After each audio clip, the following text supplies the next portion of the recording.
Advertencia. El siguiente documental contiene referencias a violencia, homicidio y narcotráfico. El objetivo de este video es reconstruir los hechos con base en información histórica y testimonios de la época. Se recomienda discreción. Para Thomas Dooley, se viene Thomas Dooley con el balón, atención, le va a pegar tiro centro, ¡gol en contra! Gol de los Estados Unidos, Escobar, autogol. El centro desde la izquierda, una pelota que iba a buscar Ginalda por la derecha. Escobar.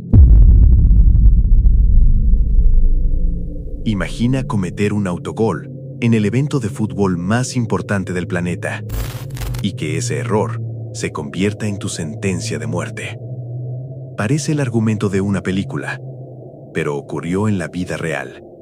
El hombre detrás de aquella tragedia no era un villano, era uno de los futbolistas más respetados de Colombia, un hombre conocido por su humildad, su disciplina y su juego limpio.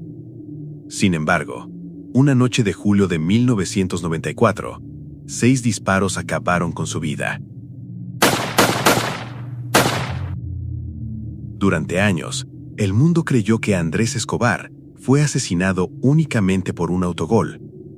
Pero la verdad es mucho más oscura. Porque esta no es solo la historia de un partido de fútbol. Es la historia de un país consumido por la violencia, donde el narcotráfico movía millones de dólares, donde las apuestas ilegales podían cambiar el destino de una persona, y donde un error dentro de una cancha terminó convirtiéndose en uno de los crímenes más impactantes en la historia del deporte. Esta es la historia de Andrés Escobar.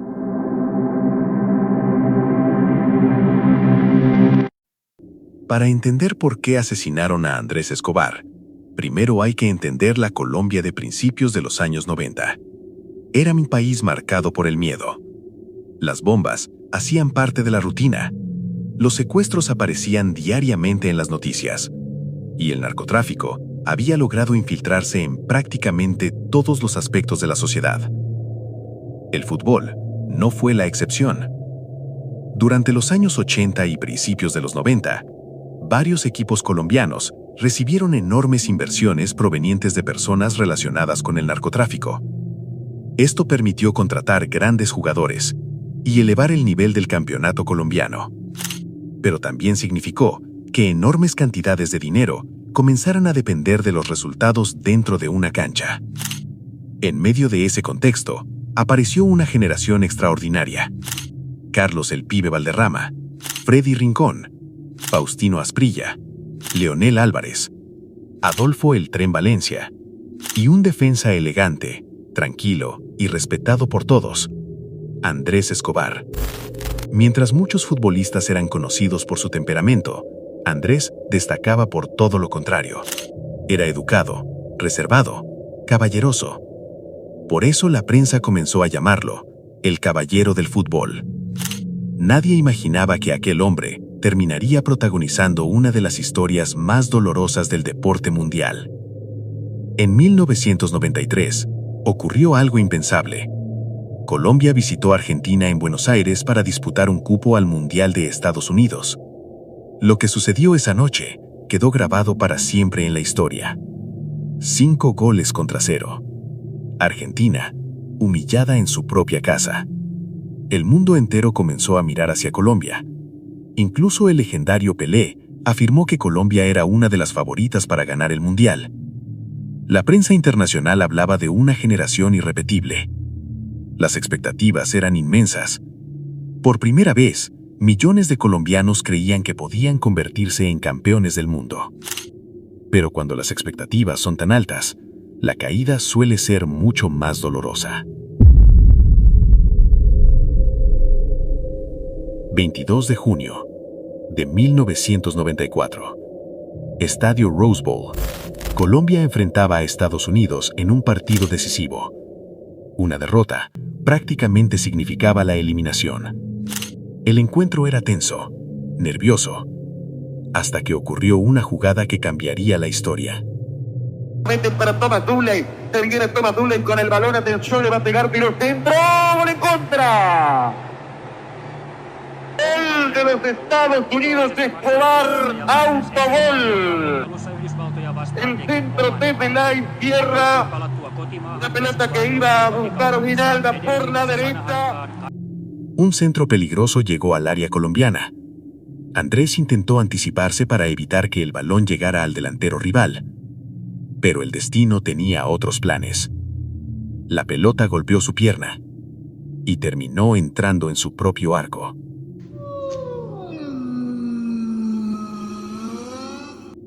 Minutos después, llegaría el segundo tanto. Aunque Colombia descontó en el marcador, la derrota por 2-1 prácticamente significó el final del sueño mundialista. Las cámaras enfocaron a Andrés.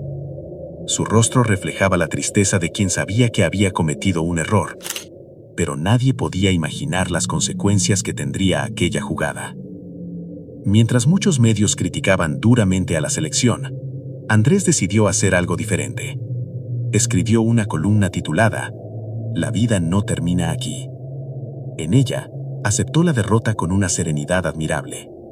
Habló del deporte, del respeto y de la importancia de seguir adelante, incluso después de cometer un error. Terminó su mensaje con una frase que hoy resulta desgarradora: "La vida no termina aquí". Nunca imaginó que esas serían las últimas palabras públicas que dejaría al mundo.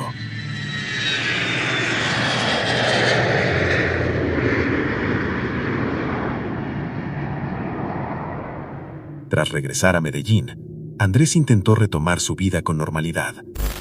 La noche de 1 de julio de 1994, salió con algunos amigos. Visitaron varios lugares antes de llegar a un establecimiento en el sector de Las Palmas. Lo que parecía una noche cualquiera, cambió en cuestión de minutos. En el parqueadero del lugar, se encontró con varios hombres. Según los testigos, comenzaron a burlarse del autogol. Las palabras subieron de tono. Se produjo una discusión. Andrés intentó alejarse, pero entonces ocurrió lo impensable. Un hombre sacó un revólver y disparó. 1 vez, 2 veces, 3, hasta completar 6 disparos. Algunos testigos aseguraron que después de cada disparo, el agresor gritaba "Gol", como si estuviera narrando un partido de fútbol. Aquella escena se convirtió en uno de los episodios más impactantes de la historia del deporte colombiano. Pero la pregunta seguía siendo la misma. ¿Realmente lo asesinaron solo por un autogol? ¿O detrás de ese crimen existía algo mucho más grande? La noticia recorrió el mundo en pocas horas. Andrés Escobar había muerto. Cuando me vengo en el avión, me entero de lo sucedido con Andrés por una azafata. La muchacha, cuando voy llegando a Bogotá, me llama aparte para que la señora no se asustara y me dice: Carlos, ¿usted no sabe qué pasó? Bueno, me decía, tómese un poquito de agua, joder, tranquilo. Y yo cuando me hizo así, yo dije, ¿qué pasó? ¿Pasó algo de la familia mía, alguna cosa, sabes? Yo ni por ahí me imaginaba lo de Andrés. Mataron a Andrés. Andrés Escobar, dije yo, sí, Andrés Escobar. Ahí fue duro, me quedé mudo, empecé a llorar, la muchacha me daba agua, me quería como alentar para salir. Entonces la cosa está mala. Entonces bueno, un día crítico, día duro, día difícil de asimilar. Ese ha sido el peor momento de mi carrera deportiva. Tenía apenas 27 años. Colombia no solo había perdido a uno de sus mejores defensas, había perdido a un hombre admirado incluso por sus rivales. La investigación comenzó casi de inmediato.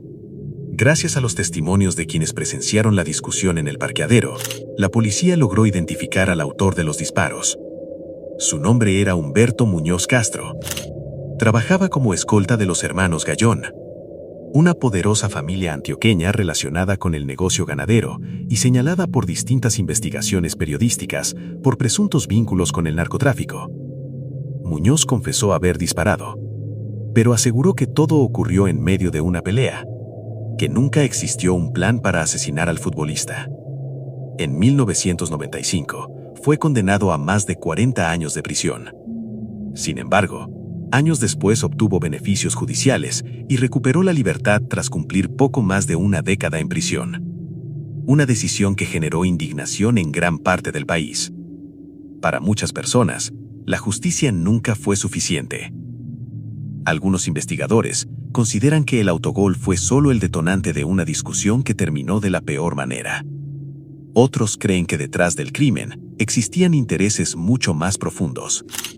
Lo cierto es que nunca se demostró judicialmente que el asesinato hubiera sido ordenado por una organización criminal o como represalia directa por el autogol. Y precisamente esa incertidumbre mantiene vivo el debate hasta nuestros días. Miles de personas salieron a las calles de Medellín para despedir a Andrés Escobar. Todos lloraban la muerte de un futbolista que jamás estuvo involucrado en escándalos. Sus compañeros de la Selección Colombia asistieron al funeral completamente devastados. Nadie encontraba palabras para explicar lo ocurrido.